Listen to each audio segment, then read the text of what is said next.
Bible this morning will be in Acts chapter 8, and it'll be up on the screen as well. Acts chapter 8. And I want to share a little bit of the word with you this morning, but I'm going to spend most of the time kind of updating you on the journey that has taken place over the last, I'll just say for the last several years, because to make sense, I'll have to go back a little ways, and some of the things I'll share with you, a lot of you've heard before, but some of it you haven't. So, but it's important for those who don't know what's going on that I kind of back up a little bit and share with you what the Lord is doing with the church plant and those sort of things. And so I went to the pastor this week. I said, Can I please talk about the church plant? He said, absolutely. So that's what he was expecting me to do. So I'm so excited to be able to share those things with you. But I wanted to preach to you just for a few minutes this morning from Acts chapter 8. And I want to talk to you about a throwdown in my hometown.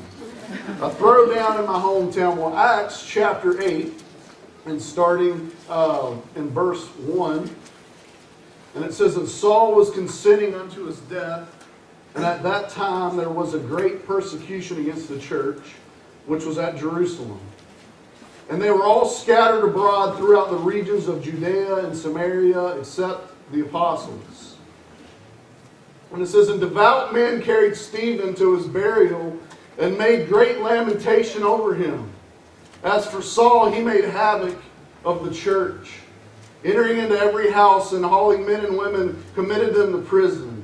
Therefore, they that were scattered abroad went everywhere preaching the word. And I want to stop right there, and we'll continue on in a few minutes. Lord God, we come to you this morning, Lord, and pray, God, that you would speak to our hearts, Lord. You would challenge us, God, that you would broaden our mindset of, Lord, the gospel and what we can do and what we can reach, God, that we can do all things through the power of Christ, God.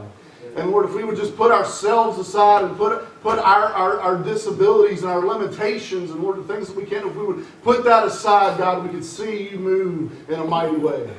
And Lord, I pray that you would this morning, you would broaden our horizon, you would broaden our vision, God, of what we want to do, Lord. It's bigger than just right here. It's bigger than just Virginia, God. The gospel is for the whole world. And Lord, I pray you would just give us that burden, God, to share Christ, that we would do as the disciples, as the apostles, that we would go into all the world and be scattered abroad, sharing the gospel. I pray in Jesus' name. Amen. So what had just happened in Acts chapter 7 is a story that many of you are familiar with. In Acts 7, Stephen was martyred. And he was one. There were 7 people who were called in the beginning of Acts to go and to plant churches and to spread churches. And 2 of the men were, one was Philip, who we're about to read about. One of them was Stephen. And Stephen had not gotten very far at all. He was preaching the gospel. He was throwing down in Samaria and in Jerusalem. And he was spreading the gospel. And it didn't take long for the people to get a little fed up with it. And they brought him into the city and they stoned him to death. And Saul, who would later become Apostle Paul, as many of you know, he stood aside and he was the coat bearer. He stood by and he oversaw the stoning of Stephen. And so already the gospel, what had just taken, Jesus Christ had just resurrected. And when they couldn't find, when the body was gone and when Jesus was gone and when they realized there was power in the name of Christ, when the disciples experienced the Savior of the world, and when they experienced the resurrection and they got to see Him in His resurrected body, and they got to see Him and put their fingers in the nail piercing. When they saw that, it empowered them. And they went out and they said, hey, we got to go tell everybody what we've experienced. We have to tell everybody what has taken place. And all the cities, they began to be shaken with the gospel. And the Roman government and the government at that time, they were fed up with it because they were losing control. Jesus was in control and they didn't like it because it was changing people's lives. And people that will once just surrender to the tyranny that was going on, they would just surrender to the government, they would surrender to everything that was going on. All of a sudden they had something that not only they wanted to live for, but they were willing to die for. And so they didn't care, and they preached the gospel everywhere. But because of this, they began to martyr. They began to take the lives of these believers. It says, and they were scattered abroad. And so you would think that, man, they really messed things up because the government, the Romans, they really went and they messed things up because they went and they scared the people, and now they were kind of in one location, and now they went in and they started to kill the Christians for their faith, so they scattered abroad, and you would think they did damage. But really all they did was fuel the fire, because they took all the believers who were in one location, it says, and they scattered them abroad. So all you did now is you just took the preachers of the gospel, and you took them and you put them all over the place. But they were scattered abroad, and they were preaching the gospel, and they were preaching it effectively, and people were being changed. But Philip had a different call. Philip had a call to a location, to a place. The church at Jerusalem was struggling. The church at Jerusalem just couldn't get rolling. And so Philip, it says, then Philip went down to the city of Samaria and preached Christ unto them. Oh, yeah. I got to looking this up, and it says, then Philip went down. And I looked up the Greek in that, and it's throwdown. Not really. But so Philip, he went down to Samaria, he went down to Jerusalem to throw down. He was bringing the gospel. He was bringing the freight train, baby. He said, and the people with one accord gave heed unto these things which Philip spake, hearing and seeing the miracles which he did. Throw down. And it says that, when it comes in, and that's what the enemy does. He likes to scatter us abroad. He likes to separate us. And one of the greatest tool of the church is unity and being in one accord and being on the same page and having, because if you can get 10 people in the same direction, you're going to do a great thing. If you can get 20 people to go in the same direction, you're going to do a greater thing. If you can get 50 people to go in the same direction, you're going to do an even greater thing. When God can get the church in unity, you can't stop it. You can't stop it. There's no slowing it down. So the number one tool of the devil is division. And it started in the garden with Adam and Eve. There's got to be division. There's got to be people who aren't on the same page. And I'm just going to just put it out there. You know what? We're human. There's human nature and human. You know what? We're talking about a church plant this morning. One thing that as I've met with other pastors, one thing that is real, that we're human nature. Many of you have been here for years and years and years. You poured your blood, sweat, and tears into this place. And if you're unfamiliar with the church plant, all of a sudden you might take that personal. I don't want you to know that's normal. You're not a bad person or bad Christian if it starts to concern you about maybe a church plant. Because who's going to go there? Why are you leaving? Why are you going? Who are you taking with you? Is it going to affect our numbers? Is it going to affect our people? And I'm going to tell you it does, but it might surprise you how. We're going to talk about that in a minute. But I want you to know that I just want to put that out there. I don't want us to be all secretive about it I want you to know that and I haven't heard that. I haven't had anybody come to me and say, "Hey, I'm afraid and upset that this is going to happen." Nobody said that to me. I'm saying this because from pastors, from experience of other men, they said that's a normal, natural feeling, and it's okay. And we're going to have pastors and church planters come in and talk about the good results that have happened through church planting and why it is biblical. And so he goes in and he wants to start discord. I preached a sermon a few years ago, The God Who Hates. And that went over real well. I got some emails on that one. But the God who hates, our God hates. There's things that our God hates, and we're reading in Proverbs, God hates, and one of the things that he hates is discord among the brethren. And he does that in really simple ways, really. Things will happen where, the pastor just talked about, like Facebook. Facebook's a big one. Because there's something going on, maybe there's a little tiff with some people in the church, and you put a Bible verse up, because that's how you get to them without really going to them. Is you put just a random Bible verse up. You just had this big fight and falling out, and then you go home and your friend puts up the Bible verse, God thinks that ugly people need to get right with the Lord, and you put out this big old thing, and you're like, I know they're talking about me. They say my name, but I know they're talking about me. And so you get mad, you come back, and there's discord. And it's probably 9 times out of 10, it's never even approached. You just leave it alone, they're just mad at each other. Nothing's ever happened. They never really come and talk to each other. You say, I know you wrote that Bible verse about me on Facebook. I know you were talking about me. And there's discord over dumb things. And it's never approached, and it's never talked about, and in so many other ways he does this. Causing discord, causing division, separating the people. And it's like this, maybe there's a family struggling. And somebody comes in, man, I heard he's got a gambling problem, and they ain't got no money, and they're struggling. Did you see him at the Wednesday night dinner? Did you see how much fried chicken he ate? And he didn't even bring nothing with him. I know they're struggling. I know he's gambling. He's an alcoholic, or something's going on because they ate all that food and they didn't even bring nothing. And seriously, one of the dumbest things to start division. Or then there's, I heard that Corey was disgruntled with the mob. So he's going to start his own church, and he's going to do his own thing. And those of you going to the Mom Mob they're actually my greatest supporters through the years.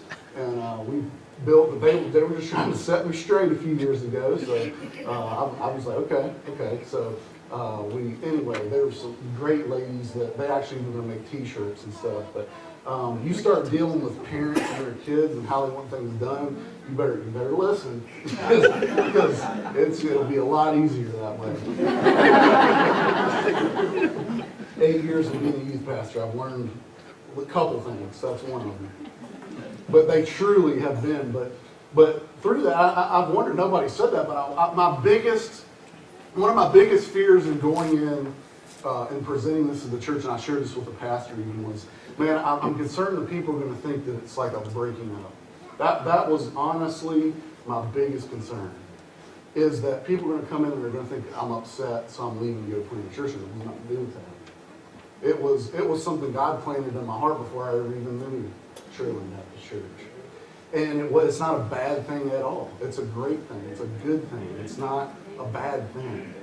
And so, but that was my concern. I'm like, man, people are going to be upset because that's human nature. If you're somewhere and you leave that somewhere and go somewhere else, something must be wrong. That's worldly thinking. Biblical thinking is there must be something right. If they're going so good that they in unity can go and start something else, that's a good thing. Now, when there's a church that goes out and starts another church because they're mad, God's not in that. God don't want nothing to do with the church that they go and they split and divide. And that's why I've been really, every family that's come and talked to me, I said, hey, Pastor, this family come and talk to me. They have an interest in the church plan. I said, how do you feel about that? He'll make a phone call. He'll talk to them. He'll talk to me. Every person who's mentioned anything to me about interest, I've always went to him. I've never went to other people. Why? Because it creates division. If it's in here looking like, oh, I'm trying to take this person, that's not what I'm about. That's something they pounded in us in Bible college. If you're ever upset with the pastor, upset with the church, and it's not going your way, you need to go somewhere else. You don't stay and cause problems. You go somewhere else and cause problems, I guess. But communication. But people want to say, and none of that's been said. I want to back up and reiterate. Nobody said that. I'm just pointing it out so it doesn't happen. That I want you to know that any questions at all, any concerns, any things that me, I want you to come ask me, talk. I want you to go to the pastor. This should be open and communicated. There shouldn't be confusion about it because that causes discord. And that's not what this is about. And you know what you say to people when they start doing that sort of thing, when they start jabbering, you just go up to them and you say, you know what I heard? I heard the devil's been talking. And I heard you've been using your big mouth to do it. That's what you do.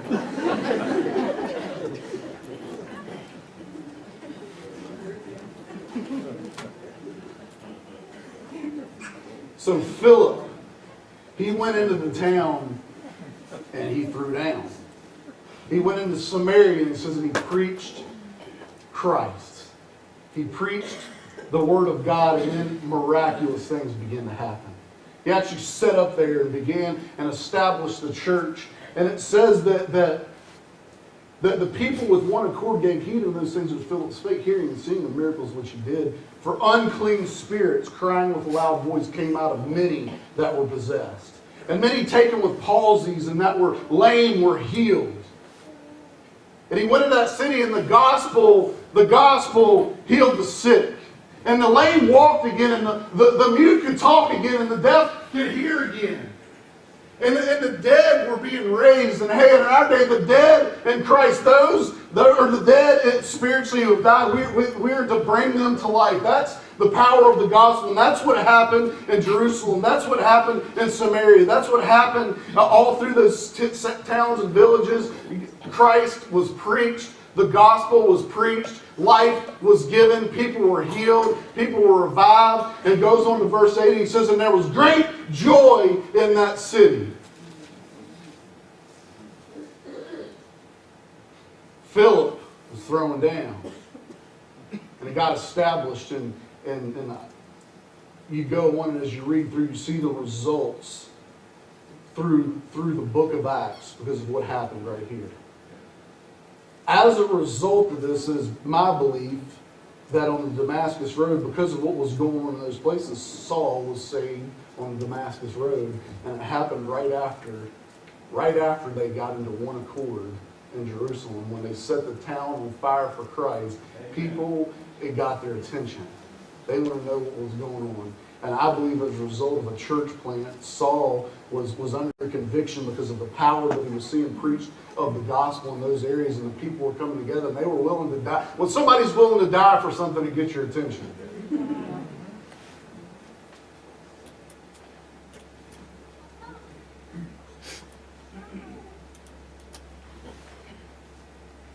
Great joy in that city. You know, the reason I'm sharing this story with you, Philip, is because it spoke to me. There's several church plants that took place in Acts. This is just one of those that get established, but it happens all throughout the Bible, and it happens when churches plant churches. That's how it works. Because as I've described before, as there's been taught to me, is a church plants like a baby. It needs somebody to care and to nurture for them and to give them direction. Prayer is probably the biggest thing you can do. And so that's what a church plant needs. It needs establishment. It needs wisdom. Because when you go and you start something new, and you have new people, and you're going to an area where they're really unchurched and unreached for the most part, and you start bringing people in, you need some decisions to be made. You need people who are firm and confound in Christ, and you come back to here and you get wisdom, and you go back and you plant into those churches. But the reason I share this with you is 16 years ago, I can't believe it's been that long, God laid it on my heart through a number of ways of what He had me to do. And God had when I got saved and I went into my school and I went into my community, and people always wanted to know, number one question, I'll try to say it before you remember, number one question was, where do you go to church? Number one question, where do you go to church at and what is wrong with you? Was the second question. Where do you go to church at? Because you're all fired up talking about Jesus and you're excited about going to church. And when I go to church, there's nothing that makes me want to go out of church and go invite other people to come there. Not a thing. There's things that happen that say, you know what, I don't believe in organized religion. That's what the church does a lot of times to people is they don't believe in organized religion anymore because they go into the church and there's struggles and they see hypocrisy and all those things. But when I went to school and I went to my community and I started talking to my family, people were like, man, what church do you go to? And I shared with them the church. I was like, I go to Crossroads and I go to this youth group and that's when I started to visit churches with people. I started to go around. I'm like, man, there's no wonder you asked me where I go to church at. Because there's not what would interest you. When you come to church, it should be a happy time. The guy standing up here should be thrown down. He should be excited when you get to handle the Word of God. And He has called you to preach the gospel, the most important news in the world, and He has called you here. You get to gather in a place and you don't have to worry about being crucified, or you don't have to worry about being stoned. You can come here and we can worship God freely. You can raise your hand. Can you believe it? You can raise your hand And that's not normal, though. You realize that's not normal. I dare you to go into some churches around this community and raise your hand. You will be, they back in the day, they had these long poles that would reach through the church. True story. There would be men that would stand in the back, and if you nodded off, or if you did anything inappropriate, they took that big long rod and bam, and they smacked you in the back with it. True story. You read about that. And they did. It started in I think it may have been the Catholic Church. I think that's something that could be. So that's the, I'm sorry, but that's probably true. I'm not sorry.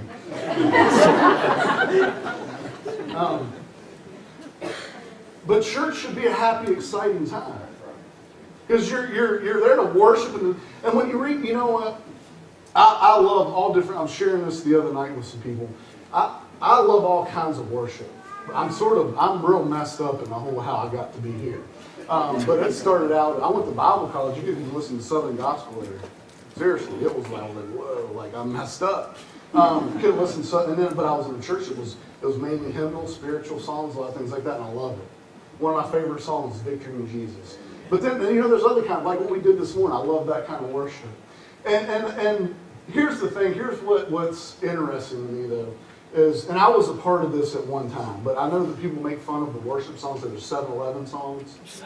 Whatever it is, I don't know the chorus or verse, whatever it is. You say the same thing over and over again. You know what? I was reading my Bible, and you know what's interesting to me? You know when they worshiped God in the Bible, they said the same thing over and over again.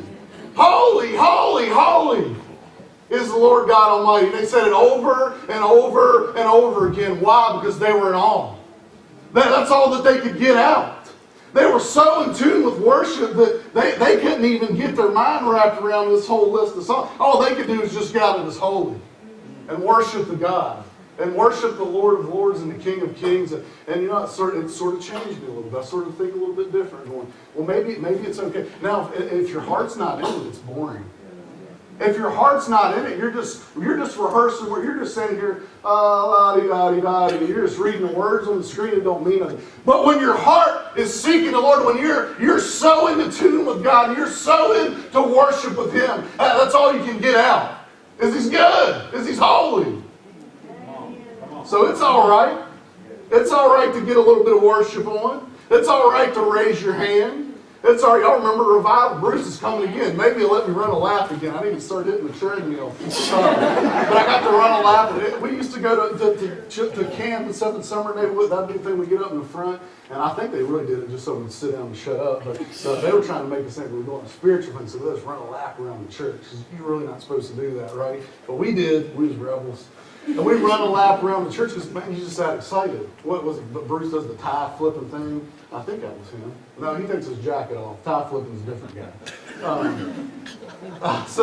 But people just got their ways of expressing themselves in worship. Maybe for you, maybe it's to sit there. Maybe inside you're jumping up and down. And that's okay. But hey, man, church should be an exciting place, a place you want to come, a place you can worship, a place that you should sit, not just be entertained, not just tell you jokes. A place where you should come and be fed. A place where you come and worship. A place where you get something from the Lord. We were talking in Sunday school this morning. We got to give them fresh bread. Man, if we come in and preach the same old stale stuff every week, man, it don't do nothing for nobody. I want some good bread. Some fresh, hot bread. Not really. I'm not hungry, but I do want from the Lord. So God had laid this on my heart. He's like, Corey, this is what I have for you. It's so hard to explain. I didn't understand it at the time, but I knew God was calling me to do something unusual. And He was preparing me at that age. Because at 16 years old, it was unusual to me that people wanted to know what church I went to. It got my attention. And so it immediately told me that maybe that's the problem. And so I started to think, man, wow, I went into my hometown, but there really isn't anything that... Now, there's churches, all types and styles of church are needed. So don't get me wrong with that. There's some churches, they need to be able to sit and not move and do their thing and go through it. That's needed. That's for some people. It's not for everybody. And what we do here isn't for everybody. And what they're doing down the road here isn't for everybody. The gospel should be, now that's where I do get an issue with it. But what they're preaching matters. But the style of service that you have should matter. It takes all kinds, right? It takes all kinds. And I'm sorry, I'm so thirsty.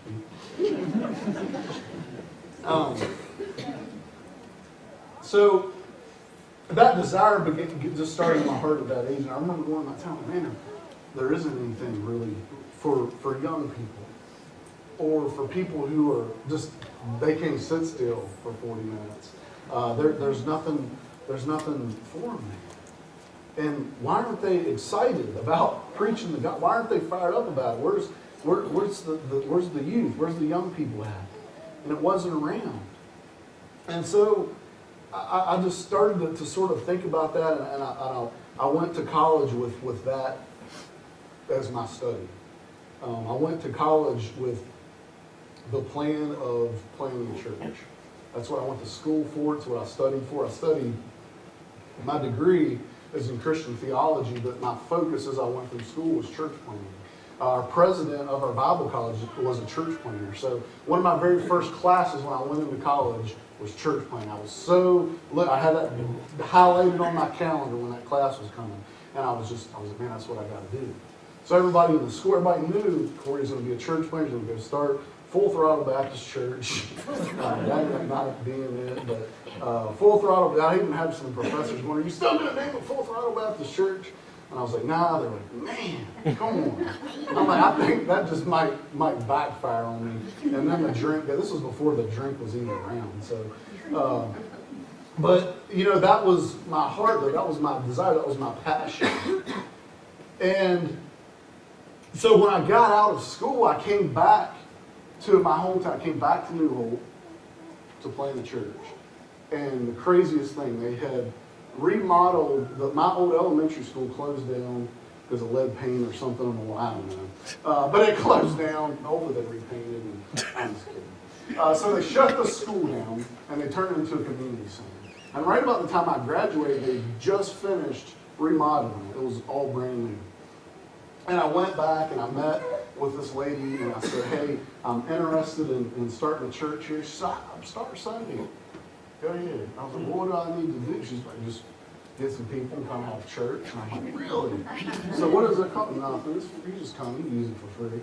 And I was like, "Okay, all right, this just got real." So everything that I had studied, this dream I had, all of a sudden when it was actually time to go do it, I said, I don't know about this. I ain't sure about this. So I prayed. I went home though, and I didn't have peace about it at all. And that really threw me off. I just spent 4 years of my life studying, going to college to get a degree, to go plant a church. I go back home and they want to give me a building for free. And I was like, it ain't time. And I knew it wasn't time. I went home and I read through it was like black and white, gold, neon, whatever. It was everything. Every way God spoke to me through His Word, through my prayer life, through people around me. It wasn't time. I wasn't ready for it. And I ended up going to Crossroads where I met Pastor Allen, who, and you've heard about the rainy day mower shop parade or prayer that we had that we prayed together. We want to do something different. We want to do something unusual. We want to be in the ministry together one day, and eventually we were, and here we've been for 8 years. And so I end up with a man who has the same, within ministry with a man, within ministry with a man, who has the same desires as I do. And so, but I knew it wasn't time and it wasn't right. And so I went on to end up here, and I've been exactly where God's wanted me to be. And I want to make that clear too. I didn't come here with the intention of, one day, I really thought that was sort of, God just laid that out, that really wasn't what I was supposed to do. And so I came here and I focused on what I had to do here, and I loved what I was doing here. But as every now and then, I didn't tell anybody this until a couple months ago. But from the time I graduated, when I came back, every now and then, even times when I'm here, every now and then I get on my truck or I get on my motorcycle and go take a ride. And I would always end up in my hometown. When I would ride through there, and there's sort of, you have that kindred spirit with where you're from. This was different than that. I don't know how to describe it to you. But I would go through there and just have a burden for it. And I would always end up pulling into that community center that I could have got for free. And I would pull in there and I'm like, man, like, this is just where it's at. This is where it's at. And I would ride through there about 4 or 5 years ago. I would do this every now and then. I would just ride through and just think what could have been. And I was riding through there one day and I looked out and there was a church sign there. And I was really happy that there was a church that was planted there. And then deep down, I was a little tore up about it too. I was like, man, I missed it. Like, it was still hope there that it could happen one day. But when I saw that church sign, I was like, man, somebody beat me to it. And every now and then, I didn't even tell Danielle this because I was like, whatever. But I would ride through there and I'd just make sure that sign was still sitting in there just in case. And I'd ride through, that sign was always there. Sitting out there, same little old sign for 5 years. And so I got online, I listened to them. Don't get me wrong, they were preaching a word, but it wasn't outreach. You didn't hear anything about anything going on. There just wasn't any community outreach with it. And so I sort of left that alone. And I'm going to come back to that in a minute. So that's kind of where that stops at. So I would go through there, I would visit, I would check it out. There was that burden and that sign sitting there. Well, about 2 years ago, God just started putting on my heart, Corey, it's getting time. It wasn't time yet, but he was preparing me for a change. You know when you get to the stages in your life and you know that God's about to do something different, because you have different struggles, you have different things that strengthen you in different areas that prepare you for the things you're about to face in life. Well, that's what God was doing in my heart. He was challenging me. I think that's what 1929 really kind of stemmed from, was putting me in a position that was difficult. Because college is difficult. They're not difficult, it's a difficult ministry. And it's actually going very well. And we've got involved, we've grown, we've actually kind of grown into that room to where it really wasn't, it was going to be hard to grow much more. And it's with college ministry, it's hit and miss all the time, but it's been well. And I think it was something that God was putting into my life to prepare me for something even more difficult probably. And so, but then I started to pray about it. I was like, man, I think he's calling me to plant a church. And when I started to feel that, it scared me because I knew this time it was legit. And I was like, ooh. And I was scared. And I didn't tell anybody. I was just like, I'm going to hold on to that one. I don't want to start talking too soon. And I was like, and then I couldn't stand it anymore though. I mean, I tried to not do it. Not because I didn't want to. I wanted to, but I was scared to. It's sort of like, everybody wants to get up and like move to the beach, right? But there's like, you're not actually going to go do it. Well, some people might, but it was sort of that dream that was just something to dream about. It was just something to think about, but it wasn't something you're ever actually going to do. Well, that's where I was at. So when I felt like God was really starting to say, it's time, I got scared because I was comfortable. Not that I wasn't being challenged, I didn't thought it was challenging to you, it wasn't anything like that, but I was comfortable in where I was at because I live right here, I live close to the church, things are going well, they pay me well. I don't even know what I make, to be honest with you. I don't even look at that stuff, but keep that in mind. Yeah, we appreciate you. No, I'm whatever. Like we can buy stuff, they pay me up, and I put gas in the truck. Yeah, but I was taken care of. I didn't have any needs. The church was taking well care of me. I had, we got a camper, and I had a church motorcycle, I'm comfortable. And I knew that if God called me to plant a church, I'd have to go out and get a real job and not just work on Wednesdays and Sundays anymore. And that's a joke laugh. But I knew I was about to go get a real job, right? I was about to go back and go bivocational, which I did here for a year, and it went fine. But it was difficult because Danielle was pregnant. I was a full-time mechanic and doing the shop manager's position. I was delivering equipment. I get home at 8, 9 o'clock at night, and then I was preparing sermons. I was doing everything that I did before, and it was difficult. And I started to think back of, man, I'm gonna have to start all that over again. Because you're gonna go and start a brand new church. You're gonna have to do your thing. You're gonna have to do what you got to do. And I was like, that's uncomfortable. That's really uncomfortable. It's like 2 years before retirement, and you're just gonna go start a new job. It's not that bad, but that's what it feels like when you're in my shoes. When you're in that position, you feel like you're starting all over again. Everything you've worked for and the relationships you've built, and God's gonna take you somewhere. So you got to start all over again. So I was scared. And then I went to Danielle. And I said, Danielle, I've been praying about it. I think God's calling us to plant a church. And she said, you better keep praying about it. and so we did. And I was off the hook. I didn't tell her, I don't know if I've ever told you this, but I felt off the hook when you told me that, by the way.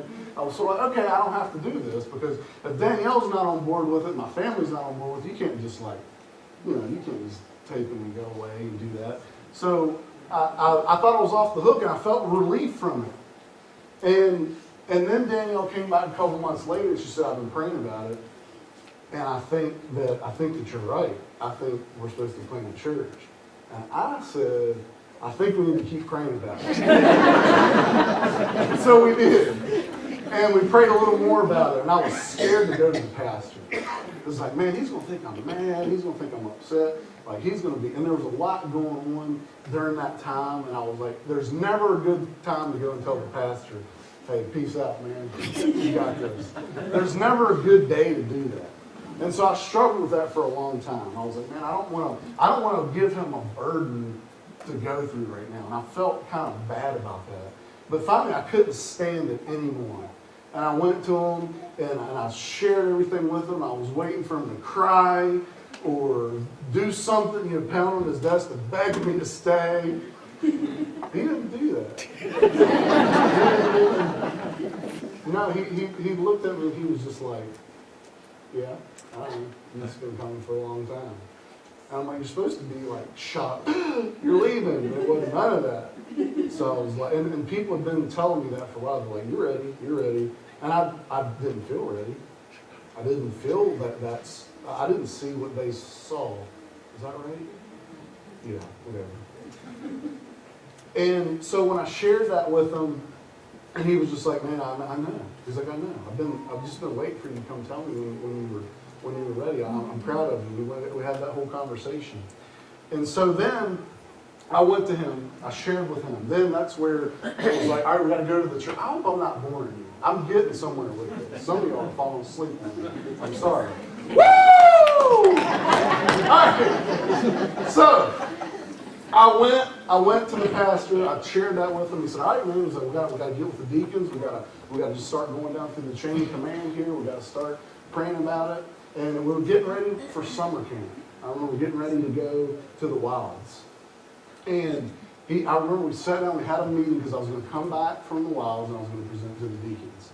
And he brought me to his office one day. He said, are you sure? I said, you sure this is what you want to do, right? You sure this is where you want to go? Because once we go to the deacons and we're on it, like then it's it.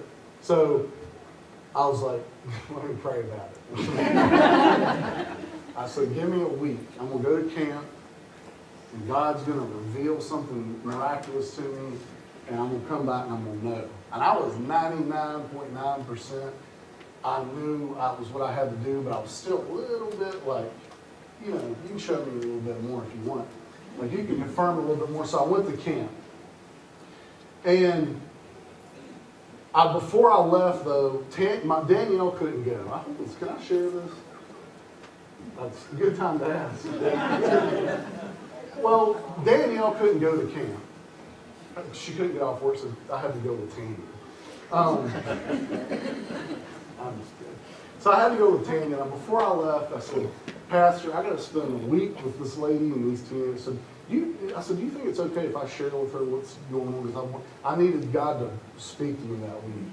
I said, would it be okay with you if I just share with her what God's doing? And so we went to camp, and like Tuesday in or whatever, I said, Tanya, this is what's going on.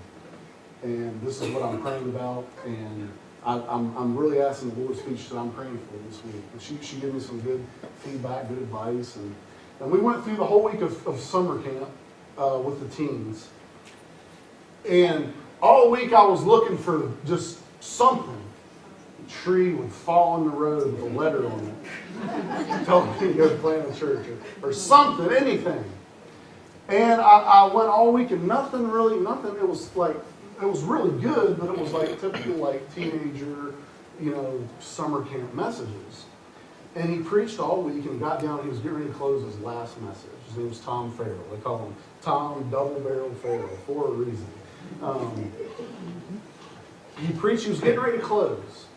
He said, before I close, I want to share a story with you. And he started to show us a video of a missionary on a mission field. He went on the mission field to do a revival. And so he went it was somewhere in Africa, and he went and he did this revival, and he met in this little village, and these people would come out from all the towns all around, and they would come and they would meet in this village. And keep in mind, going into this, my struggle was, God, you can't use me to do this. And my wife agreed with me. Other people had told me the same thing. I was sort of leaning with them going, I just don't know. I struggled with that. I didn't feel that God could use me to do something like that. And so going into, he gets down to this last message. He's sharing this mission that he was on. He went to Africa. And in Africa, where he would preach at in this little village, he said every night, there was a guy on the front row, a young black man, who was born with a deformity. And his deformity was he was born without feet. And so he couldn't walk. They lived in poverty. He had no wheelchair. He had no way of doing anything. I can't remember the number of hours, but it was hours.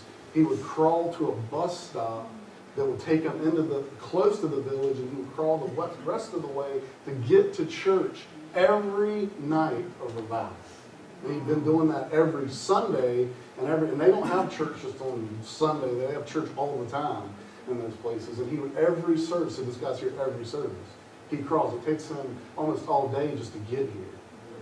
And he sat on that front row, and amen. And the pastor said, I'm just being honest. He said, I didn't want to stare at him. He said, so when he would respond to the message, he said, I would look around, and he said, I felt awkward. I didn't know what I would say to him, and I didn't want to make him feel uncomfortable, so I wouldn't look at him. He said, one night after the service, he said, the pastor came up to me, and he said, I want you to meet this young man. And he gave him his name. He said, this man wants to be a preacher. God's calling him to be a preacher.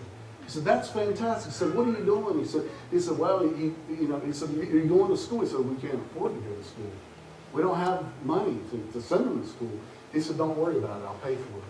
So Pastor Farrell sent this young man. He sent him to college. And he bought him a laptop. They made him a wheelchair. Until he was going off to college, they made him a temporary wheelchair. He got to the States. They bought him a wheelchair. They bought him a computer. They sent him to college. And Tom Farrell said, my point in that is he was not qualified. He wasn't. God can't use him in the middle of nowhere in Africa to do anything for the Lord, but he did. And then hold on. So, and he did. So he takes this young man and he puts him in the Bible college, and he gets done. And he said, this man, he's living in poverty. He has no feet. He can't walk. All of a sudden, he's in Bible college. He's in the States. He's graduated. And he said that God called him back to Africa, and he planted a church. And I broke. Church plant had never even been mentioned all week. And I broke. I was like, snap. 99.9 went to 100. And I knew. And that was, and Tammy's sitting beside me. I'm like, man, I'm crying. I'm holding. I don't want anybody to see me. And so I'm just sitting there, and I was like, oh, good. She don't know.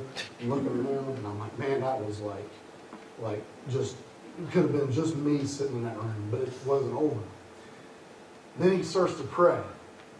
and he's praying he's closing out camp, so he's praying a big, long spiritual prayer.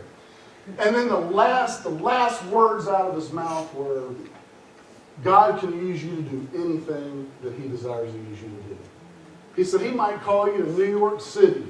He might call you to California. He said you might be a lawyer, you might be a doctor, or you might be a teacher. He said that God might call you into a little tiny town in the middle of nowhere to plant a church. Amen. Oh, man. I lost it. Tanya goes, you knew that was for you, right? You knew that was for you. I said, yeah, I knew that was for me. I knew that was for me. And I came back, and that just don't happen. It just don't happen like that. But even since then, it's just stuff keeps on and on and on. So I come back, I present it, and so I'm concluding what time is it? Well, so God's telling me, man, you're gonna throw down in your hometown. So I'm coming back, and I'm still scared to death. But I go back, and then the real scary part was coming here looking at y'all and telling you that. That was scary. And because I just didn't know. I'm like, man, they're going to get mad at me. They're going to tell me to go pack your bags and get out of here. I just didn't know this. We've never been here before. We've never been in this place before. I've never been in this place. The church had never been in this position. So I didn't know how it would go. So in January, I made the announcement. Everything goes well. In February, I went to the pastor. I met with the church planners. I'm meeting with the SBC. And I'm asking them, all right, what do I do now? They said, start a Bible study. You start a Bible study, you start meeting with people who have an interest in planting a church in that area. So that's what I did. I started a Bible study. A few families came out, and we're meeting with, we're having Bible study on Sunday nights. We're meeting at 5 o'clock. We go in, I was like, all right, what do I do now? And I'm just doing what I think needs to be done. And I'm like, well, we got to be like legit. So I was like, we got to get a federal ID number. That was a whole fiasco. They thought I was out here in the middle of Virginia and I was trying to start a place to bootleg moonshine or something. But they wouldn't give me the federal ID number. I had to like prove all this stuff. And so that was, if you've ever had to call the government, they put you on hold. And then you wait for 30 minutes, and then you accidentally get disconnected, and you got to call back again, for real. Like, man, it's making me mad.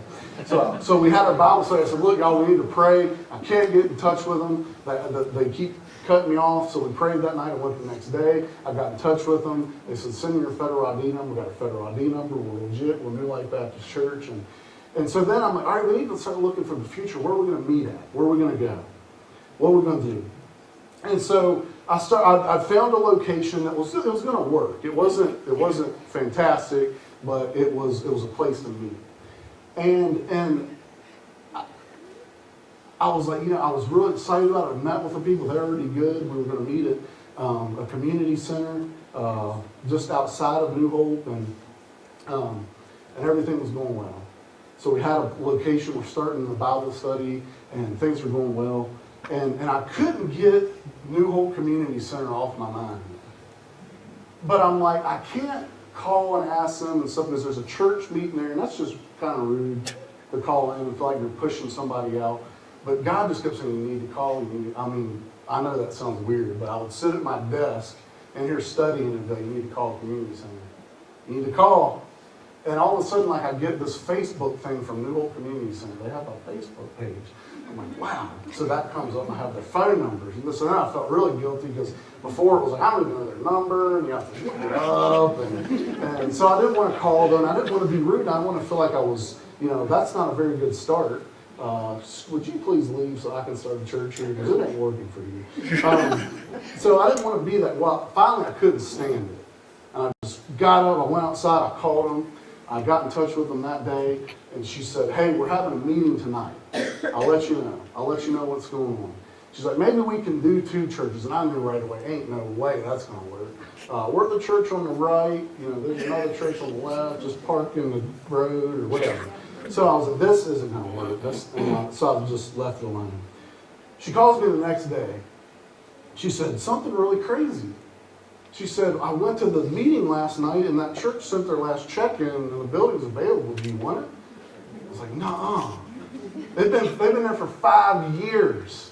And the day I called, they sent their last paycheck in.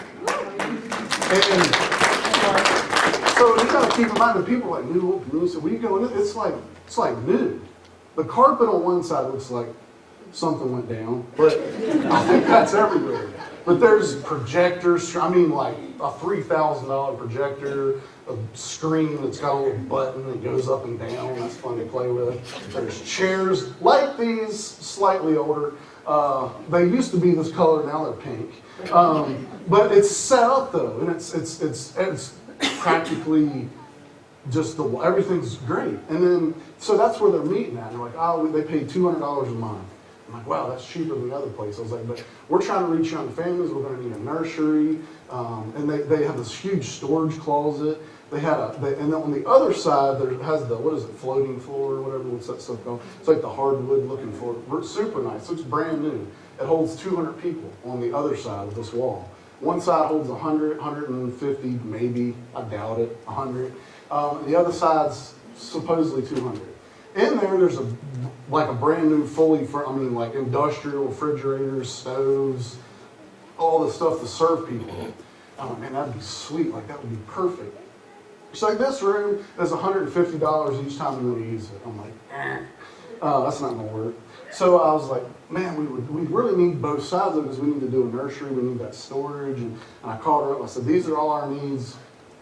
This is what we can pay. And she called back, and I think it ended up being like $400. We had talked about offering less, and I felt like a heel, so I said $400.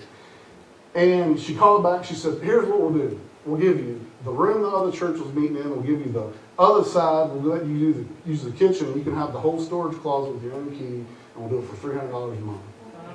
It's like, woo! I know churches meeting in schools right now, they pay $2,600 a month. $300 a month. So here's the good thing. I'm meeting with the pastor. We're going to do a dinner there. We're going to have everybody can see where all this is going down at. Because we're meeting on Sunday nights. We're meeting at 5 o'clock. And so all this stuff and there's so much more, and I'm out of time, but there's so much more that has just taken place. It's just God. And I end up, the guy who he's my church strategist for me. He's like my personal coach with SBC. And he just took over this position when I became not a part of it yet. When I started working with the SBC, he became my coach. He just took this position, and here's the crazy thing. He comes from Louisiana. His burden is, he started a church in his hometown, and that's where his burden, his passion is, in Louisiana. The whole county has 28,000 people. And this county, we have like 75,000 people. And so it's a tiny little place. He went into that community, and his hometown, their church is 600, and they plant churches. His testimony is you plant churches, and you think you're going to lose people, and you're going to lose money, and you're going to lose. He said, no. He said, you plant churches, people will come over because they want to know what in the world's going on. They're sending up the churches. And since January, this is a testament to, since January, go in and look at the calendar and look at the numbers from when, and that's not credit, I'm not being arrogant with that. I'm telling you, that's what God will do for you. We have 270 people on Easter Sunday. Every week it's 240, 250. And since January that week, it's like you went through that, you sort of get to those places where you got to have that next goal, you got to have that vision as a church or it'll die. But when people start hearing, man, they're planting a church, what in the world's going on over there? And I hear people all the time going, we're coming over here to see what's going on at Sherwin Baptist Church. And I know it's the crazy guy up here, but other things too. And so, I'm working with this guy now whose burden is planting churches in your hometown. And just incredible things have taken place. And so I started, and I'm done. I started meeting with some of the families in that area. And I had a lady message me a few months ago. Their family just started coming to Bible study. She said, I read and I heard that you're starting a church in New Hope. And she said, when I read that, she said, I wept. she said, I wept tears of joy because she said, we've waited so long for a church to come to our area. She said, I know so many families that are looking for a church, and there's not, she said, you're going to do something for kids, you can do something for young people. I'm like, absolutely. Another lady just came last week for the first time. She said, I've waited so long for a church to come into this community. There's so many families that are looking for a church, and there's nothing here for them. We're so glad you're bringing a Baptist church right here. And family after family. And I can't wait until we launch to see this go down. Amen. But to hear their testimonies and hear the people, there's great joy in that city. And it's coming. And I wanted to share this last thing. This is a part of what I was saying, so I'm not lying to you. There's actually a book written about Newholt, believe it or not. There is a book about Newholt. There's a lot of pride in this town where we come from. And there's a book written that was given, my parents gave me this for Christmas one year. And my dad rubbed shoulders with all the big shots over there, so he got an autograph for me. So, you know certain people over there in the town and get things done. So I got an autograph. And it's written by Owen Harner and Wayne Garber. And in this book, and I was reading this, it really is really, Newholt at one time was actually one of the largest places in the valley. There was a lot of people for trade, and there were stores everywhere. And before it was Newholt, it actually got wiped out by a disease. I think it was from rabbits, actually. Something kind of crazy. A disease spread through the town and killed off all the people. Or they were dying, and it just went down and went to nothing. And they came back in, they reestablished it, and it became Newholt. They had a New Hope. So that's where the name came from. And then, back when this area was discovered, this is what was said. It says in 1716, more than a century after the founding of Jamestown, Governor Alexander Spotswood attempted the passage of the Great Mountains for the purpose of establishing Virginia's western claims. On a bright day in early September, Governor Spotswood reached the brow of the top of the Blue Ridge Mountains and described the glorious sight as follows. The broad valley spread out before them, miles of tall grass gently waved and shimmered in the September sun. Huge patches of forest whose foliage was beginning to shake to take on the mellow hues of autumn lent beauty and variety to the scene. The Shenandoah River wound in and out among the groves and grassy meadows like a broad thread of silver and a giant's cloth of green and gold. And off yonder, a dozen miles to the north, the bold extremity of the Massanutten Mountain came jutting under the valley like some rugged headland in a quiet sea. He led his party of 50 strong, including gentlemen's servants, Indian guides, through what is now Swift Run Gap down into the Shenandoah Valley, where they crossed the river and buried on the other side a bottle containing paper claiming all that territory for His Majesty King George I.